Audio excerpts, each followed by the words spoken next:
Hello dear kids, इस video में हम लेसन 1 भाषा यानी कि लैंग्वेज के बारे में पढ़ेंगे।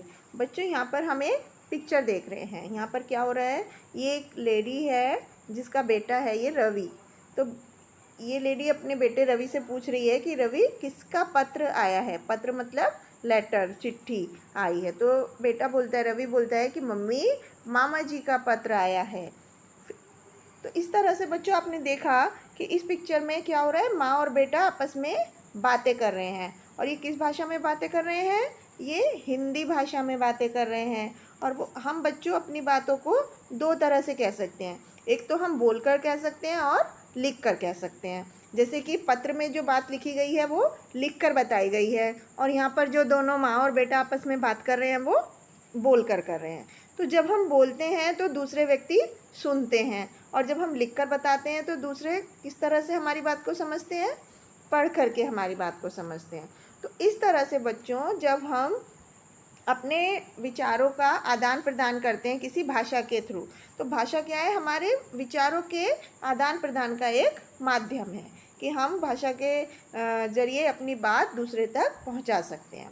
तो बच्चों हमने देखा है कि चौराहे पर जब हम रोड पर जाते हैं, सड़क पर जाते हैं, तो चौराहे पर ट्रैफिक पुलिस होती है जो कि अपने हाथों से अलग अलग संकेत करके ट्रैफिक को कंट्रोल करती है। तो जो वाहनों के कंट्रोल करने के लिए ट्रैफिक पुलिस सिग्नल दिखाती है, संकेत दिखाती है, उसको हम सांकेतिक भाषा कहते हैं। परंतु ये भाषा आजकल ज़्यादा प्रचलन में नहीं है। तो भाषा के अब हम रूप पढ़ते हैं बच्चों। भाषा के दो रूप होते हैं, एक तो मौखिक भाषा और दूसरा लिखित भाषा। मौखिक भाषा यानी कि ओरल लैंग्वेज, जब हम अपनी बात बोल करके दूसरों तक पहुंचाते हैं और दूसरों की बात को सुनकर समझते हैं, तो वो भाषा का मौखिक रूप होता है। और लिखित भाषा क्या होती है, जब हम अपनी बात को लिख करके दूसरों तक पहुंचाते हैं और वो उसको पढ़कर उसका अर्थ समझते हैं, तो उस भाषा को हम लिखित रूप बोलते हैं। इसके अलावा बच्चों हम अन्य भाषाएं भी होती हैं हमारे देश में।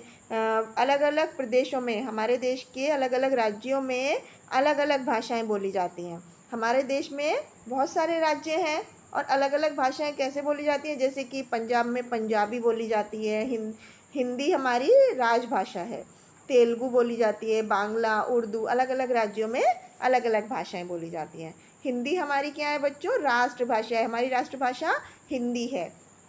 इसी तरह से अलग अलग विदेशों में भी जो भाषाएं बोली जाती हैं उनके भी अपने अपने नाम होते हैं, जैसे कि जर्मनी में बोली जाती है, फ्रेंच फ्रांस में बोली जाती है, रशियन रशिया में बोली जाती है।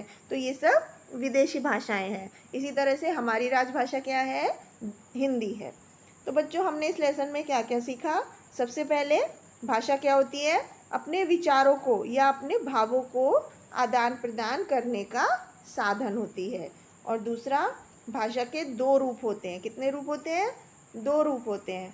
रूप मतलब कितनी तरह की भाषाएं होती हैं, एक तो मौखिक और दूसरा लिखित। मौखिक मतलब जो हम बोल करके अपनी बात बताते हैं और दूसरा व्यक्ति सुन करके उसको समझता है। और लिखित भाषा क्या होती है, जब हम लिख करके अपने विचारों को व्यक्त करते हैं और दूसरे व्यक्ति उसको पढ़ करके समझते हैं।